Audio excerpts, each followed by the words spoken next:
Hey everybody, Brandon here from the Machine Radio Show, coming back at you with another reaction video. I'm telling you, I am starting to really like doing these. They're a lot of fun. And I love the fact that people are sending me suggestions in the comments and stuff. I love that.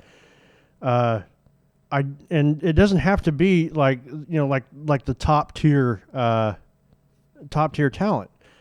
Bring me some of the ones that, that people don't know about. Send me some of the ones that, those are just lesser on the spectrum. I would love to do those as well. In fact, I have done so, and I don't mean that as an insult to Granny 4-Barrel, but that's, I did the Granny 4-Barrel video, and I hope in some way or another, in some small way, me doing that video gets them some more views, because I really dig their music, and I think they deserve more recognition than they have. But apparently, I'm going to be doing almost like a series of a particular artist, and I'm talking about Tom MacDonald. A lot of people sending me videos from Tom MacDonald, and this one is actually a Tom MacDonald video. It's one I have not heard. I have listened to some of his stuff now, and I will be reacting to it because it's just fantastic. But a friend of mine sent me this, and they said the video is, or the song itself is actually very profound. And I had never heard of it. I asked a few people who had given me other suggestions. Hey, have you heard of this song? And a handful of them actually said no. So you're going to be hearing this for the first time, hopefully, as I am, even though it's I believe it's almost a year old. But let's just get right to it. Let's click that button there. There's the video. The video is called "I Can't Sleep." Let's see what he's got. I've been running out of different ways to pass time. The devil's work is done by idle hands, and I've been bored since last night. Jump into the whip and start to drive like it's my last ride. Looking for a bridge where I can crash, see if I can't fly. Hit my head against the wall till I got black eyes. Sitting on the sofa drinking soda, watching plants die. It's stupid, but I'm scared that I might lose it and I can't cry. The devil smells the tears and he been chilling here, don't ask why. The garbage can been full and hella pizza boxes stacked high. Hit the Ativan and now I'm anxious on my damn mind. Got 80 grand in clothing, a couple chains and a rad life, but all I'm really after was happiness money can't buy. I'm stressing every second to drop a record my fans like. Puking from the pressure, I'm throwing up like some gang signs. Standing on a mountain that an average man can't climb, waiting for an avalanche or landslide. I can't sleep, I'm out of my head. I'm losing my mind and no one understands. Whoa.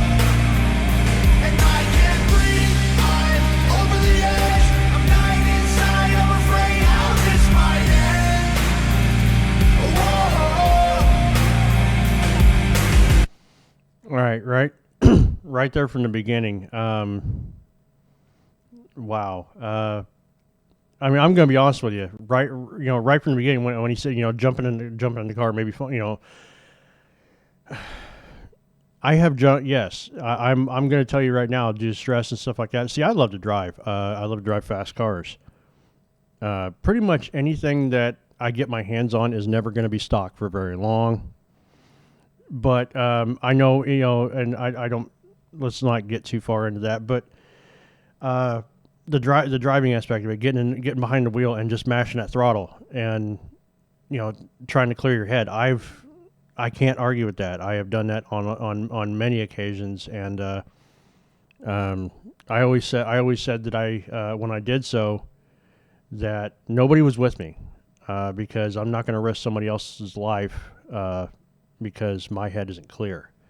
And that was my release. That was my way to stomp on it. I mean, I got smarter in my later years, and decided that doing so was detrimental without being at a racetrack. But I mean, I understand exactly what he was saying there. And the stress, the throwing up and the stress and stuff like that, absolutely. And again, I'm talking from my personal experience because I know me. I don't know all of you, okay? So I can't say, well, this person feels that way or that. I'm just, speaking from my experience. But yes, having the stress so bad to where, well, like you said, having bags of fast food around you. I mean, seriously, it was a sickness. Having fast food around you, or just being so out of your head that you can't function, and you sit there and you just stare. And you don't know what to do. You just do that. You're like you get in this mindset. You freeze. You freeze is what you do. But let's keep going. And I love the chorus to that too, because insomniac. I can't sleep. So I understand, Tom. I'm with you, brother. And I'm running out of ways to fight the bad thoughts. I can't stop. Cigarettes are filling up the empty cans and plant pots. I tried to keep my demons locked away with chains and padlocks. They found a way to break out of the cage and they won't back off. Every day I call my parents, me, my mom and dad talk. I tell them that I'm fine, but it all changes when I hang up. There's whiskey in the cupboard, I've been trying to keep my hands off. It's calling to me every day like, come on Tom, let's have shots. Mansions in my head, I hop the... All right, I gotta stop right there. Yeah, God, man, my friend was right. It really is. I mean, just the way it's rolling through, and we're not even that far into it yet. A little less than half here. Man, anybody who watches the show knows we like our rum, we like our whiskey and stuff like that. But ironically, that's about the only time we drink. But I have been. I understand that, because there are times where you look at the liquor cabinet and I kind of got a nice one, so you look at the liquor cabinet and you're like, oh man, I would just love to just start rocking it, start dropping it down, and then you realize that if you do so, if you let yourself go that far, then there's no sometimes there's no turning back. You become an alcoholic, and that's terrifying. I've seen people go down that road, and I know people who are fighting it right now, and it's not great. It's not great. But when he talks about calling his family, a lot of the times when people feel like this, they don't want to burden their friends. They don't want to burden their family. They really don't. And but I relate. I mean, I can't say that I had a bad childhood or I have a bad family. I love my family, and I do talk to my parents quite often, and even when I'm not around, I do make it a point to call them and everything else like that. And I relate to him where you're having those thoughts. You're having the world is basically going to end. You can't calm yourself down, and you call your family, and then right after you call your family, you feel good for that period of time. And then you hang up and you realize that, you almost need more. And so I'm really understanding this video. Let's keep going. Fence into the backyard, looking through the windows at all the rooms that my past haunts. Filling up my laptop with last words and chat logs. There's ashes on my mattress cause I smoke until I crash hard. Think I lost my mind, I'm trying to find it in these sad songs. I'm following my footprints but the tracks stop.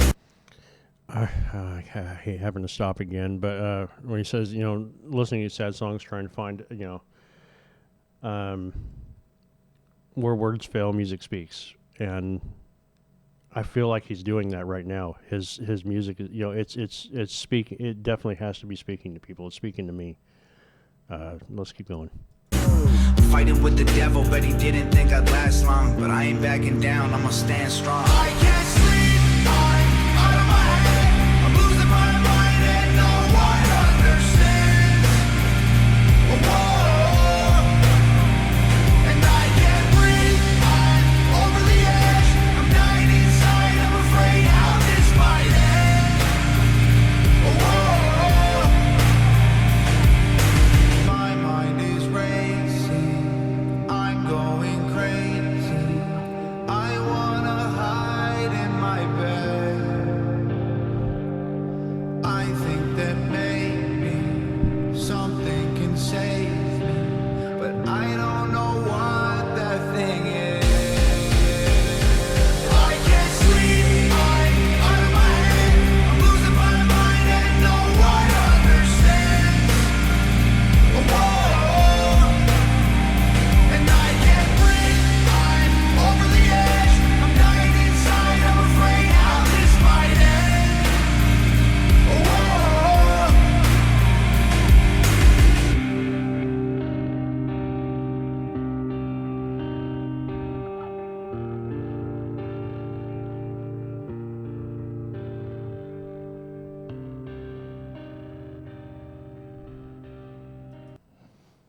Wow.